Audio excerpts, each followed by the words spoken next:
kilobyte. Today I am going to be changing the oil on my Husqvarna. It's the Kohler 7000 series engine, and changing the oil on it. It's got 6.8 hours on it now, doing the initial oil change, which is recommended on these. Somewhere between 5 and 8 is generally acceptable, and the reason is on this is when you build an engine, there is going to be sharp edges and stuff in the metalwork, and when you run it initially, it's going to knock some of those off. Those are going to get caught up in the oil filter, and you're going to fill it up quicker than normal.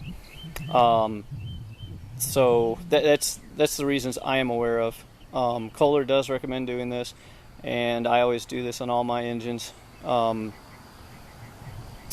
So I will be putting some 1030 motor oil in it. You can use 30 weight, or if you're up north or somewhere where it's cold, down south, depending on where that would be, you may want to use some other viscosity. But look at the owner's manual, use what you need. I'm in Tennessee and I'm using 1030. I could use 30, but I'm using 1030 because most of your wear as it starts, and I like having the oil flow quicker. So what I've done is I've got me a oil pan underneath. Right here is where the oil is going to come out. I have my driveway is tilted, it's slanted, so I have the left side of the engine lowest. That way the oil will run to this end. The engine has been warmed up. It's not hot, but it was running for 3 to 5 minutes, about half throttle. And then I actually did the zerk, Loctiting the zerk fittings between the time I turned the engine off and now. So it's cooled down just a little bit, but the oil should still be warm, and that'll cause it to run out quicker. And at the end of this video, I will probably add the zerk fitting video to it. It's pretty short, but if you want to watch that, you may. So first things first, the plug here takes a 11/16 socket. If you have a wrench, you can use a wrench. And I'm getting buzzed by a bee, and it is just spinning. So I'm gonna have to get another. I'm gonna have to get some pliers, I think, to hold it. So there you go. First step is you're gonna have to get some pliers or something to hold this piece, keep it from spinning. I'll be back. Okay, some time has passed, and this thing was just crazy trying to figure out what the deal was. I actually had to remove this. I had put pliers on here and tried turning just this. I put a pair of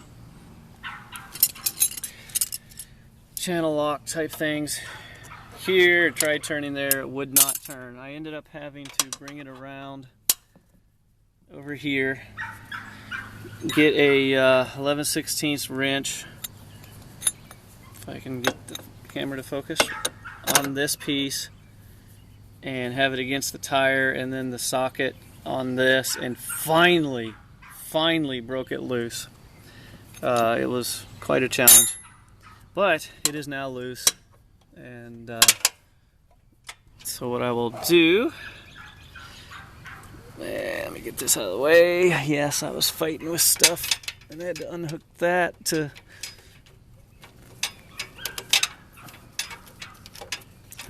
alright, so this is loose, and it's gonna, unfortunately the engine's no longer exactly warm, but that's just, you warm the engine up so that the oil will flow freer. I think we'll be okay. And there's the plug. It has a little O-ring. Just clean it. Let the oil drain. Should take 2 quarts. and we'll come back later after it drains, and then we'll deal with the oil filter. Alright, so the oil has drained, and the plug is back on and secured with the clamp. Now we come over here. I've pulled the dipstick tube out and wiped it so there's no oil, and be sure that there's no grass. It's hard to clean here with the way this thing works, so don't touch it when it's dipstick's out. So here's your oil filter. Alright, this is the replacement I got. That one is supposed to fit, and or you can get a Kohler replacement. And these, if you can get your hand in here and turn, you might or not be able to turn it.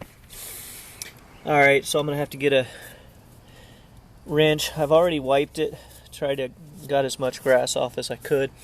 I'm gonna have to get a wrench, and I'm gonna unplug that, unscrew that, and some will probably drip. There's a slot under it that will let it drain straight down, hopefully not hitting the transmission. Alright, I ended up using this wrench here. Can't really tell you what size, apparently. I was hoping it would say. It does not. But anyway, it's loose. And I'm gonna pull it out. Some oil I'm sure will leak.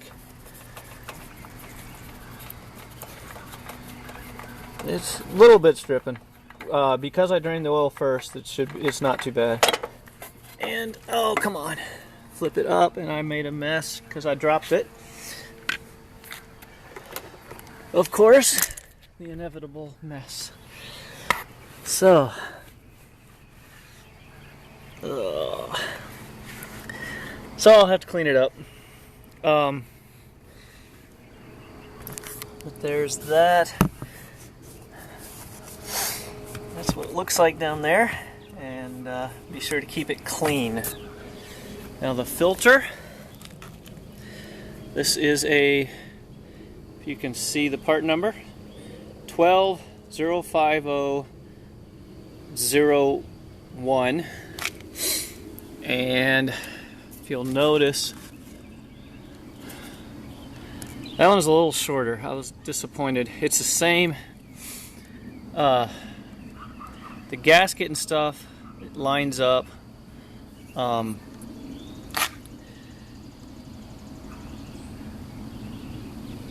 So you can see the gasket lines up well, so it works fine. But this is like the S1, so 1205001 S1 is the shorter one. So if it's a Wix 51056, it's slightly shorter. It still works, but it is a little bit shorter than the original. So now I put oil around the seal. I'm gonna make sure this is all clean, then I'll put the filter on and hand tighten it per the instructions, which are written in let's see, some sort of weird symbolism, and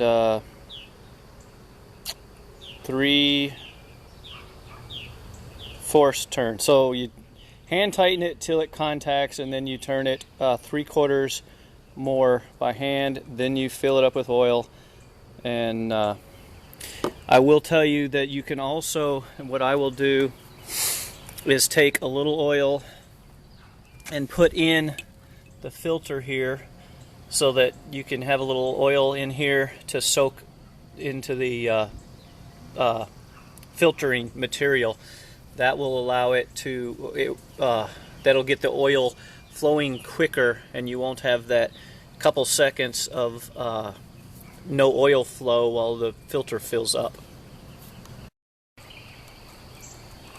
So filter's on. I've got a clean filter with a small end that'll fit in there. And I'm going to slowly pour in just less than 2 quarts of oil. This thing has a capacity of 2 quarts. However, I put some in the oil filter, and it's going to have some in the bottom of the engine still that didn't run out. So I'll put about 1 3/4 of a quart, and or 1.5. Then I'll let it sit for a few minutes and then check it. So the oil has been changed, and I added oil till it was just below the full on the dipstick. You do not want to overfill it. Mine's just below the little dot that shows full, and I'm now started it, running at low RPM, get the oil circulating. Now I'm about to shut it off, and then I will let it sit, make sure there are no leaks, and recheck the dipstick, the oil level, after it's been setting for a couple minutes, and that's it. You got any questions, comments, whatever, feel free to ask. If you found it helpful, please like, comment, or subscribe. Take care. So here I've got my Husqvarna ZR5426, and if you read the comments on my review of this mower, I mentioned that a zerk fitting came off while mowing. A zerk fitting. This is a zerk fitting, and there is one goes on each top of each of the spindles, and the one here on the right side had come off while I was mowing, and which made me very unhappy, but I suppose that could happen. I just wish that Husqvarna would have responded to my post on their help boards. What I ended up doing was taking one of the old ones out and measuring it and comparing it to the new ones. And what I found out is that this is the one that fits. It's a quarter inch straight. Quarter inch.